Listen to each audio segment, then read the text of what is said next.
Payg'ambarimiz sollallohu alayhi va sallam Baroat kechasi haqida Sha'bon oyining o'rtasida kechasi ibodat qiling, kunduzi ro'za tuting. Kun tunga yaqinlashganida Alloh dunyo osmoniga tushadi va mendan kechirim so'ragan yo'qmi? Uni kechiray. Mendan rizq so'ragan yo'qmi? Unga rizq beray. Musibatga uchragan yo'qmi? Unga ofiyat beray deydi degan ekanlar. Oldimizda shunday imkoniyatga to'la kecha bor. Yo Rabbiy, agar bizni ismimizni g'ofillar daftariga yozgan bo'lsang, u yerdan o'chir. Bizlarni solih amallar qilgan bandalaring orasiga qo'sh.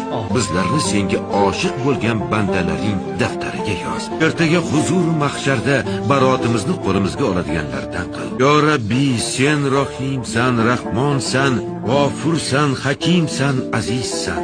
Sen bizni yo'qdan bor qilgansan. Biz sening qullaringmiz. Osiymiz, gunohkormiz. Afvinga tayanib isyonkor qullaring orasiga kirgan bo'lsak, bizlarni kechir. Amin.